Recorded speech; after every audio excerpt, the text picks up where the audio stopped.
আমার বন্ধুগণ, রাসূল পাক সাল্লাল্লাহু আলাইহি ওয়াসাল্লাম জিহাদের ময়দানে সাহাবায়ে কেরামদেরকে প্রস্তুত করছেন জিহাদের জন্য। সাহাবীরা তৈরি হয়েছেন, লড়াই হবে মুতার প্রান্তরে। 3000 সাহাবীকে রাসূল রিক্রুট করলেন। 1 লক্ষ রোমান সৈন্য, তদানীন্তন পৃথিবীর সুপার পাওয়ার, সজ্জিত অস্ত্র সজ্জিত বাহিনী চলে এসেছে তারা মুতার প্রান্তরে। রাসূল 3000 তৈরি করলো, ওদিকে 1 লাখ আর এদিকে কয় হাজার। হুজুর নিজে এই জিহাদে যাননি। রাসূল পাক বললেন, এই জিহাদের ময়দানে সেনাপতির দায়িত্ব পালন করবে আমার পালক পুত্র যায়েদ। কোথায় তুমি? যায়েদ দাঁড়িয়ে গেলেন। 2 নম্বরে এই জিহাদের সেনাপতির দায়িত্ব পালন করবে আমার চাচাতো ভাই জাফর বিন আবি তালেব। কোথায়? দাঁড়িয়ে গেলেন তিনি। 3 নম্বরে দায়িত্ব পালন করবে আমার সাহাবী আব্দুল্লাহ বিন রাওয়াহা। কোথায় তুমি? তিনিও দাঁড়িয়ে গেলেন। রাসূল তাদেরকে বললেন যে তোমরা চলে যাও, তোমাদের ঘরে গিয়ে বিবি বাল বাচ্চা মা বাপের কাছ থেকে সালাম করে আসো। আমার বন্ধুগণ, জিহাদের ময়দানে সেনাপতি কয়জন লাগে? হুজুর বললেন কয়জনের কথা? 3 জনের কথা। তার মানে হলো কারো বুঝতে কোনো কষ্ট রইল না, এই জিহাদের ময়দানে 3 জনের নাম যে নবীজি ঘোষণা করেছেন, এর ভিতর থেকে একজনও ফিরে আসবে না। বোঝা হয়ে গিয়েছে। হযরতে যায়েদ বলেন, ইয়া রাসূলুল্লাহ, আমার আব্বা জান, আমি আপনার পালক পুত্র, আপনি অর্ডার করেছেন। আমার মা হযরত আয়েশা ঘরে বসে শুনেছেন। আমার তো আর যাওয়ার দরকার নাই, কারো কাছে বলারও দরকার নাই। হযরতে জাফর বিন আবি তালেব চলে গেলেন নিজের বাড়িতে। যে ডাক দিয়ে বলে, বিবিরে, আল্লাহ রাসূল আমাকে জিহাদের ময়দানে সেনাপতির দায়িত্ব দিয়েছেন। আমি তোমাকে বলতে এসেছি, সালাম করতে এলাম। তোমার সঙ্গে একসঙ্গে দীর্ঘদিন আমি ছিলাম, কোন হক তোমার আদায় করতে হয়তো পারি নাই, হয়তো জুলুম করেছি, অথবা আমার দ্বারা তোমার অধিকার নষ্ট হয়েছে। কিছু যদি কোনো ভুল ত্রুটি হয়ে থাকে, আল্লাহর হস্তে আমারে মাফ করে দিও। বিবি বলে, প্রাণের স্বামী, রাসূলুল্লাহ আপনাকে জিহাদের ময়দানের জন্য নির্বাচিত করেছেন। আমি আপনাকে ফিরে থাকতে বলতে পারবো না, সুতরাং আমি আল্লাহর দরবারে দোয়া করি। স্ত্রী হাত তুলে বলেন, রব্বুল আলামিন, আমার প্রাণের স্বামী জাফরকে জিহাদের ময়দান থেকে গাজী বানায়া আমার ঘরের ভিতরে তুমি তাকে দয়া করে ফিরাইয়া দিও। হযরতে জাফর তরবারির উল্টা পিঠ দিয়া স্ত্রীর হাতের উপরে মৃদু আঘাত করলেন আর বললেন, বিবিরে, উল্টা দোয়া করো না, উল্টা দোয়া তোমার আল্লাহর দরবারে কবুল হবে না। যেহেতু নবীজি আমার নাম 2 নম্বরে ঘোষণা করেছেন, আমার আগেও একজন আছে, পরেও আর একজন আছে। ও বিবি, নির্ঘাত ওই মুতার প্রান্তরে আমি শহীদ হয়ে যাব। জনমের মতো দেখা করতে আসলাম, এই জীবনে তোমার সাথে আমার আর দেখা হবে না। আমার বন্ধুগণ, হযরতে জাফরের স্ত্রী কাঁদতেছেন, বিবি বাচ্চাগুলা কান্দে। হযরতে জাফর বলেন, বিবিরে, এই বাচ্চাগুলি রেখে গেলাম, যেই রাস্তায় আমি জীবন দিতে যাচ্ছি, এই রাস্তায় আমার ছেলেগুলোকে তুমি তৈরি করবে। সালাম করে তিনি চললেন। বিবি কাটা কবুতরের মতো জমিনে ছটফট করতেছে, কাঁদতেছি, আর পিছনে পিছনে ছোট্ট ছোট্ট ছেলে মেয়েগুলি আব্বা আব্বা বলে চিৎকার মেরে দৌড়াতেছি। হযরতে জাফর একবারও পিছনের দিকে তাকায় দেখলেন না কারা কান্দে। হযরতে আব্দুল্লাহ বিন রাওয়াহা তিনি চলে গেলেন বাড়িতে। হযরতে আব্দুল্লাহ বিন রাওয়াহা বাড়িতে গিয়ে, সেই রাত্র ছিল তার বাসর সজ্জা, ফুল সজ্জার রাত ছিল, নতুন বিবাহ করেছেন। বাড়িতে গিয়া শোনেন বিবি কোরআনে কারীম তেলাওয়াত করতেছেন। হযরতে আব্দুল্লাহ বলেন, রুমের বাইরে দাঁড়িয়ে, বিবিরে, আমি তোমার স্বামী আব্দুল্লাহ এসেছি, আমার সালাম নাও, কোরআন পড়া একটু বন্ধ করো। রাসূলুল্লাহ আমাকে জিহাদের সেনাপতি বানিয়েছেন, আমি জিহাদে যেতেছি, নতুন বিবাহ হলো, কোনো হক তোমার আদায় করতে পারি নাই, তুমি আমাকে মাফ করে দিও, আল্লাহর হস্তে আমার উপর কোনো দাবি রেখো না। বিবি বলে, প্রাণের স্বামী, কোনদিন আপনাকে দেখি নাই, কোন রকম একটু দেখেছি, আর আমি মদিনার এক সুন্দরী মেয়ে, আপনি আমাকে ভালো করে দেখলেন না। আমার প্রাণের স্বামী, একবার আপনি ঘরে আসেন। স্বামী বলে, ওগো স্ত্রী, ঘরের ভিতরে আমি যাব না। ঘরের ভিতরে গেলে পরে তোমাকে দেখলে আমার মনের ভিতরে প্রেম ডাকবে, তোমার প্রতি আমার ভালোবাসা জন্মাবে। আমি ঘরের ভিতরে ঢুকতে চাই না। স্ত্রী বলে, প্রাণের স্বামী ঘরের ভিতরে যদি আসেন, আল্লাহর কসম আমি কোনো প্রেম নিবেদন করব না। আমি শুধু প্রাণ ভরে আপনার চেহারাটা একটা বার আমি শুধু দেখে রাখতে চাই, যাতে করে কিয়ামতের দিন লক্ষ কোটি কোটি মানুষের ভেতরে আপনাকে আমি স্বামী বলে যেন চিনে নিতে পারি।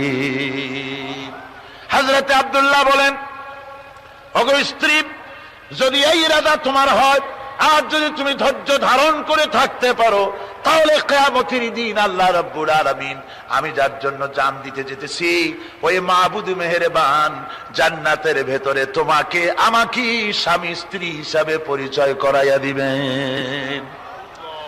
3000 সৈন্য নিয়ে সাহাবায়ে কেরাম আর এই সেনাপতি সব চললেন। মুতার প্রান্তরে লড়াই হলো। এই লড়াইয়ের ময়দানে হযরতে যায়েদ অনেকগুলি কাফির সৈন্যকে জাহান্নামে পাঠিয়ে দিয়ে তিনি নিজেও শহীদ হয়ে গেলেন। এবার জাফর হাতে তরবারি আর এক হাতে ঝান্ডা নিয়ে এগোচ্ছেন সামনের দিকে। কাফেরেরা হযরত জাফরকে ঘিরে ফেলে দিল। আমার বন্ধুগণ, কাফেরেরা ঘিরে ধরে তরবারির আঘাত করলো জাফরের ডান হাত কেটে ঝুলে পড়লো। হযরত জাফর এবার বাম হাতে তরবারি উঁচু করে ধরেছেন। এবার বাম হাতে কোপ দিল ওরা। এই কাটা দুইটা হাত দিয়ে বুকের সাথে হযরতে জাফর ইসলামের পতাকাটাকে জড়ায় ধরলেন। পাশের সাহাবীকে ডেকে বলেন, ও রাসূলুল্লাহর সাহাবী শোনো, আল্লাহর নবীকে আমার সালাম বলে দিও আর শোনায়া দিও, জীবনের শেষ মুহূর্ত পর্যন্ত ইসলামের পতাকা উঁচু করে রেখেছিলাম, মাটিতে পড়তে দেই নাই। আমার মনে হয় আমি এখন শহীদ হয়ে যাব, যেহেতু আমি এখন আমার নাকের ভিতরে আল্লাহর জান্নাতের সুঘ্রাণ পেতেছি। হযরতে জাফর শহীদ হয়ে গেলেন। হযরতে আব্দুল্লাহ বিন রাওয়াহা, হযরতে আবু উবাইদা দুজনে মিলে ছুটলেন ঝান্ডা ধরার জন্য। ওনারা বলেন, এগিয়ে গিয়ে দেখি সামনের পরে দূরে পতাকা উঠতেছে। ভাবলাম আমরা যাওয়ার আগে ইসলামের পতাকা কে ধারণ করলো। কাছে গিয়ে দেখি হযরতে জাফরের ডান হাত কাটা, বাম হাত কাটা, দুইটা পা কাটা, দেহটা একদিকে পড়ে আছে আর শুধু মাথাটা এক পাশে পড়ে থেকে ইসলামের পতাকা কামড়ায় ধরে উঁচু করে রেখে দিয়েছে। আমার বন্ধুগণ, হযরতে আবু উবাইদা বলেন, আমি হযরতে সাদের, হযরতে জাফরের হাত পা মাথা মস্তক একত্রিত করে তার পা থেকে শুরু করে মাথা পর্যন্ত চুমা খাইলাম। তাকে জানাজা করে দাফন করে রাখলাম কবরের ভিতরে। রাতের বেলায় স্বপ্নে দেখি হযরতে জাফর আল্লাহর জান্নাতের ভিতরে ফেরেশতাদের সঙ্গে উড়ে বেড়াতেছেন। আমি জিজ্ঞেস করলাম, ও জাফর, আল্লাহ তোমার সাথে কি ব্যবহার করেছেন?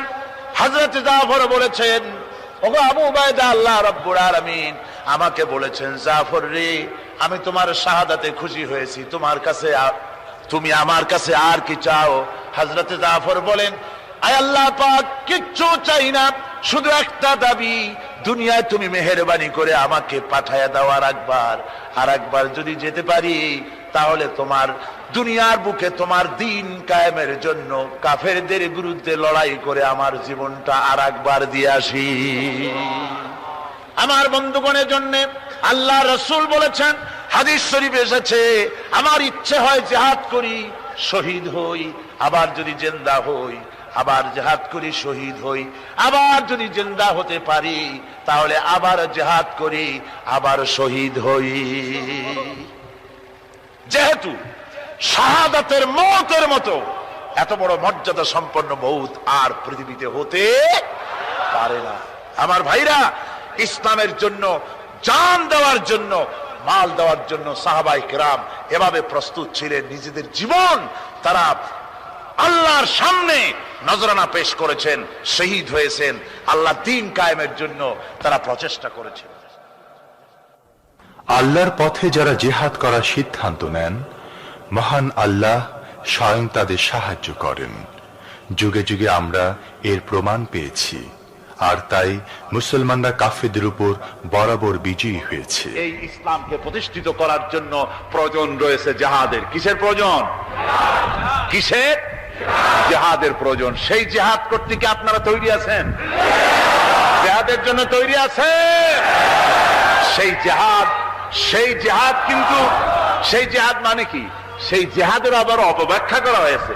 জিহাদের অপব্যাখ্যা করা হয়েছে এইভাবে যে ওয়ালাকিন কলমদার কাফে দুশমনাস্ত, দুশমনের হাতে কলম ছিল, ওরা যেমন খুশি আমাদের ইতিহাসকে চিত্রিত করেছে। ওরা বলেছে ইসলামের ইতিহাস থেকে তরবারি আর রক্তের গন্ধ আসে, কিন্তু আসলে জিহাদের অর্থ তো তরবারির যুদ্ধ নয়। জিহাদের অর্থ হচ্ছে যে কোনো উদ্দেশ্যকে সফলতায় পর্যবসিত করার জন্য যে প্রাণান্তকর প্রচেষ্টা করা হয়, ওই প্রচেষ্টার আরবি নাম হচ্ছে জিহাদ। আর যুদ্ধ তার আরবি হচ্ছে হার্ব। যুদ্ধের আরবি কি? হার্ব, ওয়ার। ইংরেজিতে ওয়ার, আরবিতে হার্ব। আর জিহাদ যেটাকে বলা হয়েছে ওটা হচ্ছে যে কোনো উদ্দেশ্যকে সফলতায় পৌঁছাবার জন্য যে চেষ্টা, ওই চেষ্টার নাম জিহাদ। তবে এই চেষ্টা করতে গিয়ে যখন বাধা আসে সশস্ত্র, ওই সশস্ত্র বাধার মোকাবেলা সশস্ত্রভাবে করা যেটা, ওইটা হচ্ছে জিহাদের চূড়ান্ত রূপ। কথা বুঝে আসছে? ইসলাম প্রথমে কাউকে আক্রমণ করে না।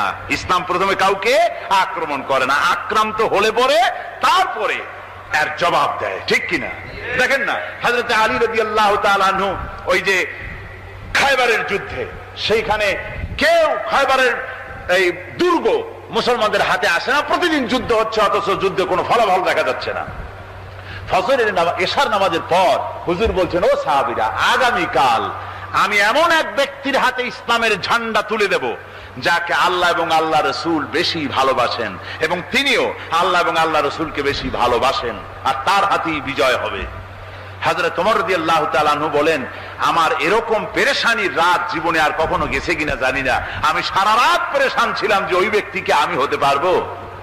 ফজরের নামাজের পর আল্লাহর নবী বলছেন, সাহাবীরা, আমার আলী কোথায়? তাকে দেখছি না কেন? সবাই বলছেন, হুজুর, হযরত আলীর চোখ উঠেছে, তাই নামাজের জামাতে শরীক হতে পারেন নাই। হুজুর বললেন, তাকে নিয়ে আসো। দুজন সাহাবীর কাঁধের উপরে ভর করে হযরত আলী এলেন। হুজুর সাল্লাল্লাহু আলাইহি ওয়াসাল্লাম তার মুখের থুতু মোবারক নিয়ে হযরত আলীর চোখে লাগিয়ে দিলেন। সাথে সাথে আগের থেকেও ভালো দৃষ্টিশক্তি সম্পন্ন হয়ে গেলেন। সুবহানাল্লাহ ওয়া বিহামদিহি। তো এখানে রাসূল পাক সাল্লাল্লাহু আলাইহি ওয়াসাল্লাম তিনি হযরত আলীর হাতে তরবারি উঠায় দিলেন, জুলফিকার। বললেন, আলী, তুমি যাও, আজকের ময়দানে সেনাপতির দায়িত্ব পালন করো। হযরত আলী তরবারি হাতে নিলেন। ইসলাম আক্রমণকারী যে না, সে কথা বলতে আমি এই কথা নিয়ে আসছি। হযরত আলী গেলেন, যায় মুরাহহাবের সামনে পড়েছেন। মুরাহহাব হলো, হাদিসে এসেছে, মুরাহহাব হচ্ছে কাফেরদের নেতৃত্ব দিচ্ছে। মুরাহহাব বলছে, আলী, তোমাকে আমি কিন্তু ভালোবাসি, তুমি আসলে কেন? তোমার প্রতি আমার একটা সফট কর্নার আছে আমার অন্তঃকরণে। তুমি তোমার ছেলে মেয়েকে কি এতিম বানাতে চাও? তোমার বউকে কি বিধবা করতে চাও? আমি তো সেই বীর যে আমার সামনে এসে কেউ কল্লা সাথে নিয়ে যেতে পারে নাই। সুতরাং তুমি যদি ওদেরকে এতিম আর বিধবা করতে না চাও, আমার সামনে থেকে সরে যাও। হযরত আলী বলেন, মুরাহহাব, তুমি কাকে ভয় দেখাতেছ? তোমার তরবারি এই সমাজের কিছু কাফেরেরা ভয় করতে পারে, তুমি কি আমারে চেনো নাকি? তুমি কারে ভয় দেখাও? তাম পৃথিবীর সমস্ত কাফেরদের উপরে আল্লাহ রাব্বুল আলামিন আমাকে বাগ বানায় পাঠিয়েছেন। তরবারি দিয়ে প্রমাণ হবে। মুরাহহাব বলে, তুমি আঘাত করো। কয় না, আক্রমণ তো করব না আমি, আগে তুমি করো, আমি প্রতিহত করব। আক্রান্ত হলে পরে তারপরেই জবাব দেব। এরপরে মুরাহহাব আঘাত হানতে লাগলো। হযরত আলী সমস্ত রণকৌশল দিয়ে আঘাতগুলি তিনি ফিরিয়ে দিতে লাগলেন। এরপরে হযরত আলী বলছেন, মুরাহহাব, এবার তৈরি হও আমার আঘাত সহ্য করার জন্য। হযরত আলী জুলফিকার তুলে আঘাত করলেন। এক আঘাতেই দেখা গেল মুরাহহাবের মাথা থেকে শুরু করে শরীর টুকরা হয়ে গিয়া হযরত আলীর তরবারির মুঠা পর্যন্ত মাটির ভিতরে গেড়ে গিয়েছে। খায়বারের দুর্গ দখল হয়ে গেল। পরের দিন আল্লাহর নবী বলেন, আলী, শুনতে পেলাম তোমার ঢাল ভেঙে গিয়েছিল, তারপরে তুমি যুদ্ধ করলে কি দিয়ে? হযরত আলী বলেন, হুজুর, কামুজ দুর্গের ওই কবাতটা, লোহার কবাতটা বাম হাতে নিয়া আর ডান হাতে তরবারি নিয়ে লড়াই করেছি। হুজুর বলেন, কি করে মানুষ কেমনে এত বড় দুর্গের লোহার কপাট হাতে নিয়ে যুদ্ধ করে, একটু দেখাও তো দেখি। হযরত আলী গতকালকের মতো বাম হাত দিয়া ধরেছেন, নাড়াতে পারেন না। এবার ডান হাত দিয়া ধরেছেন, নাড়াতে পারেন না। ডান আর বাম দুই হাত দিয়া সমস্ত শক্তি দিয়ে এমন জোরে টান মেরেছেন, প্রতিটি লোমকূপের গোড়া থেকে ঘাম বেরিয়ে এসেছে, এক চুলো নড়াতে পারেন নাই। হযরত আলীর মুখখানা মলিন হয়ে গেছে লজ্জায়। হযরত আলী রাদিয়াল্লাহু তাআলা আনহু লজ্জা পেয়ে গেছেন। রাসূল পাক সাল্লাল্লাহু আলাইহি ওয়াসাল্লাম বলেন, আলী, লজ্জা পাওয়ার কোনো কারণ নাই, চিন্তা করার কোনো কারণ নাই। তোমার নিজস্ব শক্তি দিয়ে তুমি লড়াই করতে পারো নাই। এত বড় লোহার দরজা নিয়ে, কবাত নিয়ে মানুষ সেভাবে লড়াই করতে পারে না। আল্লাহ তার দ্বীনকে বিজয়ী করার জন্য তোমার ভিতরে আল্লাহ রাব্বুল আলামিন ক্ষমতা দিয়েছিলেন। জোরে বলেন সুবহানাল্লাহ। আল্লাহ রাব্বুল আলামিন এই জিহাদের ময়দানে যখন মানুষ আসে, আল্লাহ তাদের উপরে মদদ দান করেন। আমার বন্ধুগণ, আল্লাহর দ্বীনকে জমিনের উপরে প্রতিষ্ঠিত করার জন্য যদি আমরা আজও যদি ঐক্যবদ্ধ হই দ্বীন কায়েমের জন্য, তাহলে আল্লাহ রাব্বুল আলামিন আমাদেরকে মদদ করবেন। আল্লাহ পাক কোরআনে কারীমের মধ্যে বলেছেন, ওয়া কানা হাক্কান আলাইনা নাসরুল মুমিনিন। মুমিনদেরকে সাহায্য করা আমি আল্লাহর জন্য ওয়াজিব হয়ে যায়। জোরে বলেন সুবহানাল্লাহ। মুমিনদের জন্য সাহায্য করা আল্লাহর জন্য কি হয়ে যায়?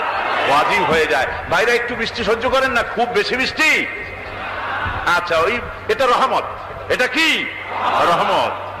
আমার ভাইরা, জিহাদের ভিতরে সাহাবায়ে কিরাম আল্লাহর জান্নাতে যাওয়ার জন্য তারা জিহাদ করেছেন। তারা দেশ দখলের জন্য জিহাদ করেন নাই, দ্বীন প্রতিষ্ঠার জন্য লড়াই করা ফরজ। দ্বীন প্রতিষ্ঠার জন্য লড়াই করা কি? যেরকম কি? আর এই ফরজ দায়িত্ব পালন করতে গিয়ে যদি কেউ মারা যায়, তাহলে কোথায় যাবে? কোথায় যাবে? ওই শাহাদাতের মওত হচ্ছে একটা সেতু, বা একটা ব্রিজ, একটা সাঁকো। এপারে দুনিয়া, ওপারে আল্লাহর জান্নাতুল ফেরদাউস। জোরে বলেন সুবহানাল্লাহ। এই জন্য হযরত ওমর ফারুক রাদিয়াল্লাহু তাআলা আনহু সব সময় দোয়া করতেন, আল্লাহুম্মা রযুকনি শাহাদাতান ফি সাবিলিক ওয়াজআল মাউতি ফি বালাদ রাসূলিক। আল্লাহ রাব্বুল আলামিন, আমাকে রাসূলের শহরে মওত দাও, আর আমাকে তোমার দ্বীনের রাস্তায় শাহাদাত মঞ্জুর করো। জোরে বলেন আমিন। এটা আমাদের দোয়া, আমারও দোয়া, আমার সারা জীবনের স্বপ্ন, সারা জীবনের স্বাদ, আল্লাহ যেন শাহাদাতের মওত নসিব করে দেন। জোরে বলেন আমিন। এর থেকে উন্নত মানের মওত আর নাই। ওই প্যারালাইসিস হয়ে বিছানায় পড়ে তড়পায় মরার কোনো দাম নাই। দুনিয়ার বুকে বিড়ালের জিন্দেগি বছর করার 500 বছর বেঁচে থাকার দাম নাই। সিংহের মতো 1 সেকেন্ড বেঁচে থাকার দাম আছে, ঠিক কিনা? আর মওত, প্লীহা, যকৃত, typhoid, paralysis, diabetes, heart attack, kidney পচে যাওয়া, হাবিজাবি মওতের চাইতে আল্লাহর রাস্তায় জিহাদ করে শাহাদাতের মওত সর্বশ্রেষ্ঠ মওত। জোরে কোন সুবহানাল্লাহ। আমার ভাইরা, রাসূল পাক সাল্লাল্লাহু আলাইহি ওয়াসাল্লাম তিনি মদিনা মুনাওয়ারায় এসে প্রথম যে জিহাদের সম্মুখীন হলেন, ওইটার নাম কি? কোন জিহাদ? বদর। কোন জিহাদ? বদরের জিহাদ। সেই বদরের মাঠে জিহাদের জন্য রাসূল সাহাবীদেরকে তৈরি করতেছেন। তো আপনারা চিন্তা করেন বিষয়টা, জিহাদ করতে হবে। এই বদরে সাহাবীরা জিহাদ করবে কাদের বিরুদ্ধে? নিজের বাপের বিরুদ্ধে।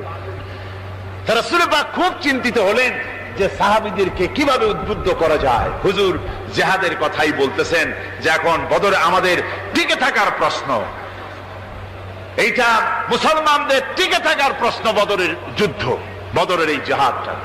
হুজুর যখন এগুলি বলতেছেন, হযরত মিকদাদ রাদিয়াল্লাহু তাআলা আনহু, রাসূলের একজন জলিলুল কদর সাহাবী, তিনি দাঁড়িয়ে বলছেন, হে আল্লাহর রাসূল, কেন আপনি চিন্তা করছেন? ইমজি বিনা ইয়া রাসূলুল্লাহ হাইসুমা তাশা। হে আল্লাহর রাসূল, আপনি আমাদেরকে নিয়ে চলুন যেদিকে আপনার খুশি। হাইসুমা আমারাকাল্লাহ, যেদিকে আল্লাহ আপনাকে নির্দেশ করেন সেদিকে আমাদের নিয়ে আপনি সেদিকেই চলুন। ইন্না লা নাকুলু লাকা কামা ক্বালা বনু ইসরাঈল লিমূসা আলাইহিস সালাম ইযহাব আনতা ওয়া রাব্বুকা ফাকাতিলা ইন্না হাহুনা কায়িদুন। বুখারী শরীফের হাদিস। হযরত মিকদাদ রাদিয়াল্লাহু তাআলা আনহু বলছেন, হে আল্লাহর রাসূল, আপনি আমাদের নিয়ে চলুন, আল্লাহ যেদিকে আপনাকে আমাদের নিয়ে যেতে বলেন সেই দিকে নিয়ে যান। আমরা মুসা আলাইহিস সালামের উম্মতের মতো বলবো না যে হে মুসা আপনি আর আপনার আল্লাহ দুজন গিয়া যুদ্ধ করেন, আমরা এখানে বসে থাকি, এমন কথা আমরা বলবো না। বাল ইযহাব আনতা ওয়া রাব্বুকা ফাকাতিলা ইন্না মাআকুমা মুকাতিলুন। ও নবী, বরং আমরা বলবো আপনি চলুন আমাদের নিয়ে, আপনি এবং আপনার আল্লাহ চলুন জিহাদের ময়দানে, আমরা আপনার সঙ্গে জিহাদ করব, লড়াই করব সেই পর্যন্ত। মাদামাত মিন্না মাদামাত আইনুম মিন্না তাতাররাফ, যতক্ষণ পর্যন্ত আমাদের একটা চক্ষুর পলক পড়ে, যতক্ষণ পর্যন্ত একটা চোখের পাতা নড়ে, ততক্ষণ পর্যন্ত আমরা কাফেরদের বিরুদ্ধে লড়ব। সুবহানাল্লাহ ওয়া বিহামদিহি, যতক্ষণ চোখের পাতা নড়ে ততক্ষণ পর্যন্ত লড়ব, নিয়ে চলুন আমাদেরকে। হুজুর খুব খুশি হলেন। আহারে, রাসূল পাক সাল্লাল্লাহু আলাইহি ওয়াসাল্লাম দারুণ ভাবে খুশি হয়ে গেলেন। হুজুর বললেন, ও সাহাবীরা, তোমাদের মানসিক অবস্থা যখন এই, কুমু বিনা ইলা জান্নাতিন, চলো আমার সাথে বেহেশতের দিকে। সুবহানাল্লাহ, সবাই বলেন সুবহানাল্লাহ। কুমু বিনা ইলা জান্নাতিন আরদুহা কারদিস সামাওয়াতি ওয়াল আরদ, সেই বেহেশতের দিকে চলো যে বেহেশতের বিশালতা প্রশস্ততা এই পৃথিবী এবং আকাশের চাইতে অনেক বড়, সেই বেহেশতের দিকে চলো। ফাকামা উমাইর বিন হামাম ওয়া কানা ইয়াকুলুত তামার, হযরত উমাইর বিন হামাম এক যুবক, তিনি দাঁড়িয়ে গেলেন।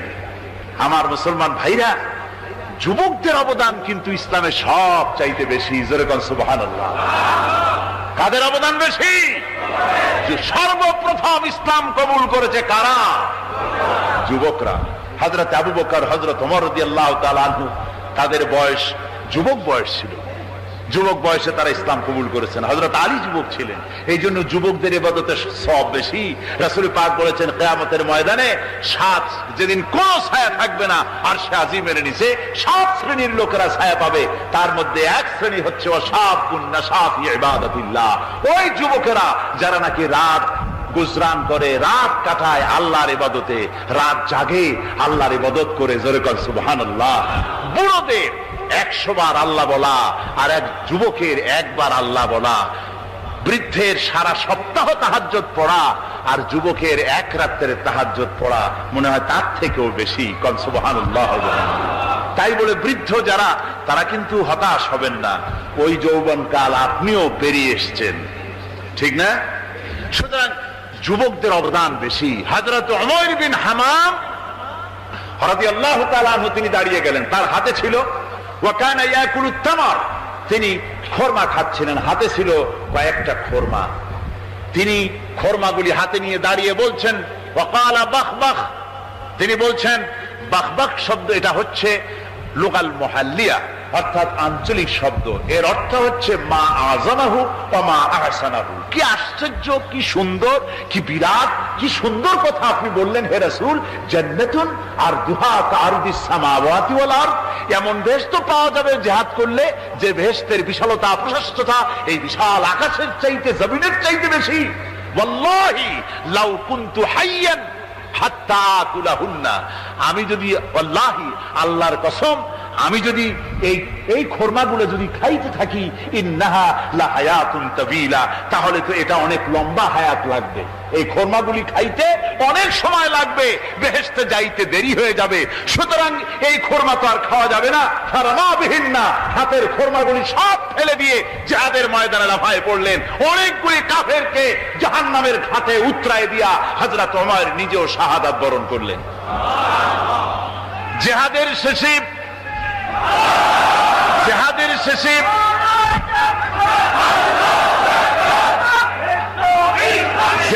শেষে শহাদায়ে বদরের সমস্ত শহীদদের লাশ এক জায়গায় এনে সাহাবীরা বললেন, হে আল্লাহ রাসূল, আপনি যখন জান্নাতের বর্ণনা দিতেছিলেন তখন যে যুবকটা খোরমা খেতেছিল আর জান্নাতের আশায় হাতের খোরমা ফেলে দিয়েছিল, যে এই খোরমাগুলি খাইতে গেলে তো সময় লাগবে অনেক, বেহেশতে যেতে দেরি হয়ে যাবে, এই কথা মনে করে হাতের খোরমা ফিকে ফেলে জিহাদের ময়দানে এসে শাহাদাত বরণ যে যুবকটি জিহাদ করেছিল তার লাশ সেও শাহাদাত বরণ করেছে। রাসূল পাক হযরত ওমরের চেহারার দিকে লক্ষ্য করে তার দিকে আঙ্গুলি সংকেত করে হুজুর বলছেন, ইন্নাকা মিন আহলিহা। ওমর, যে বেহেশতের জন্য তুমি খোরমা খাওয়ার ধৈর্য ধরতে পারো নাই, আমি নবী সাক্ষী দিচ্ছি তুমি সেই জান্নাতের অধিবাসী। আমার ভাইয়েরা, ওই জান্নাতে যাওয়ার জন্য, আল্লাহর দ্বীনকে প্রতিষ্ঠার জন্য আমাদেরকে ঐক্যবদ্ধ হতে হবে। আল্লাহর দ্বীনের জন্য আল্লাহর নবীর যে আদর্শ, সে আদর্শ প্রতিষ্ঠার জন্য এগিয়ে আসতে হবে। যদি আমরা তা করতে পারি, আমরা সংখ্যায় কত, আমাদের অস্ত্র আছে কি নাই, আমাদের জনবল কত, আমাদের সৈন্যবল কত, এগুলি প্রশ্ন না। প্রশ্ন হচ্ছে ওয়ালা তাহিনু ওয়ালা তাহজানু ওয়া আনতুমুল আলাউনা ইন কুনতুম মুমিনিন। কোনো ভয় নাই, কোনো চিন্তা নাই, যদি তোমরা মুমিন হও আমি আল্লাহ তোমাদেরকে বিজয়ী করব। জোরে বলেন সুবহানাল্লাহ। মুসলমানেরা তো সেই জাতি, যাদের ময়দানে যখন মুসলমানদেরকে সাহায্য দরকার হয়েছে আল্লাহ রাব্বুল আলামিন আকাশ থেকে ফেরেশতা নাজিল করেছে কিনা কোন? কবি বলছেন, ফিজায়ে বদরি पैदा कुन फरिश्ते तेरी नसरत को उतर सकते गर्दू से कतर अंदर कतार भी। বদরের মুসলমানদের মতো ঈমান যদি আজও তোমরা আনতে পারো, তোমাদের ভিতরে হয়ে যায়, তাহলে আল্লাহ রাব্বুল আলামিন তোমাদের জন্য কাতারে কাতারে ফেরেশতা তোমাদের জন্য নাজিল করে দিতে পারেন। তোমরা সেই জাতি, তোমরা সেই মুসলমান। ফিরে আসো ইসলামের দিকে, ফিরে আসো দ্বীনের দিকে, রাসূলের সঙ্গে মহব্বতটা জুড়ে দাও। কি মুহাম্মদ সি ওফা তूने तू हम तेरे हैं, ये जहां चीज ही क्या लोहे कलम तेरे।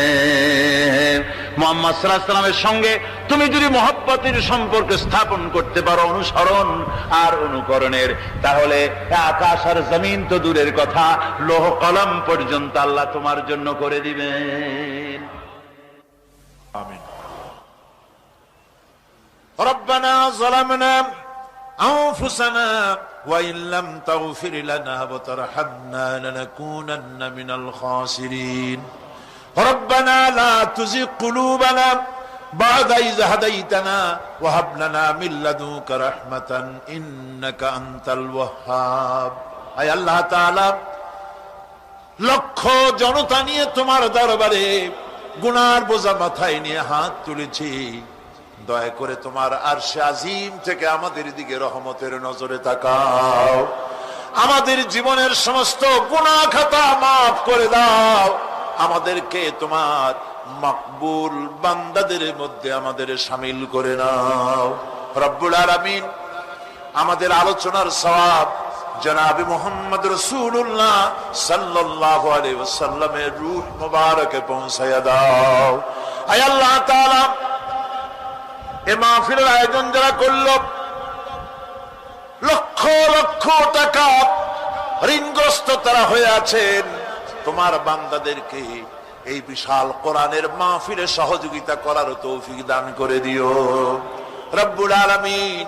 আয় আল্লাহ তাআলা, আজকের মাহফিলে যত রাজনৈতিক দলের নেতা এবং কর্মীরা এসেছেন, আমার ওই সব সম্মানিত ভাইদেরকে এই কথা বোঝার তৌফিক দাও। পুঁজিবাদ, সমাজবাদ, ধর্মনিরপেক্ষ মতবাদ দিয়া শান্তি হবে না। শান্তি হবে ইসলামে, শান্তি হবে কোরআনে, শান্তি হবে তোমার নবীর অনুসরণে। এই কথাগুলি সব রাজনৈতিক দলের নেতা আর কর্মী ভাইদেরকে বোঝার তৌফিক দিয়া দাও রব্বুল আলামিন। যারা বর্তমানে সরকার চালাচ্ছেন, ক্ষমতায় যারা আছেন, হায় আল্লাহ, তাদের মন মগজের মধ্যে ইসলামের সঠিক জ্ঞান দান করে দাও রব্বুল আলামিন। আমার দেশের কলেজ বিশ্ববিদ্যালয়ের মুসলমান ছাত্র ছাত্রী গুলিকে আল্লাহ বিদেশি স্বদেশী সব রকমের ষড়যন্ত্রের হাত থেকে আল্লাহ তুমি রক্ষা করো রব্বুল আলামিন। এই মাহফিলকে তোমার দরবারে মঞ্জুর করো। আয় আল্লাহ তাআলা আমাদের রোগ ব্যাধিকে তুমি মাফ করো। আগামীকাল এই মাহফিলের শেষ দিন, এই মাহফিল তোমার দরবারে আমরা তোমার দরবারে আরজ করি। মাহফিল পরিচালনার দায়িত্ব তুমি নিজের কুদরতি হাতে গ্রহণ করো আল্লাহ। আয় আল্লাহ মানুষকে হেদায়েত দাও, হেদায়েতের নিয়ামত দিয়ে আমাদের ধন্য করো। কোরআন বোঝার তৌফিক দাও।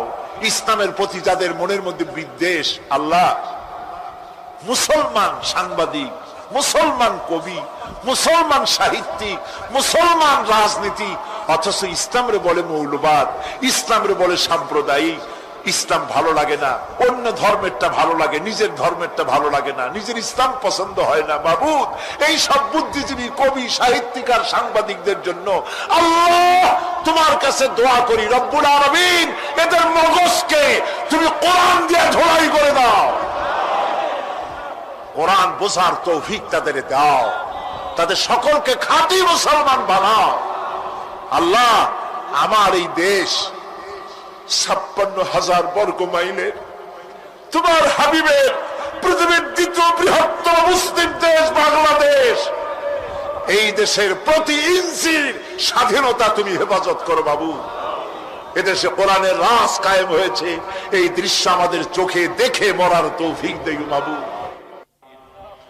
ربنا تقبل منا إنك أنت السميع العليم وتب علينا إنك أنت التواب الرحيم سبحان ربك رب العزة عما يصفون وسلام على المرسلين الحمد لله رب العالمين واجعل آخر كلمة عند الموت لا إله إلا الله محمد رسول الله। السلام عليكم ورحمة الله।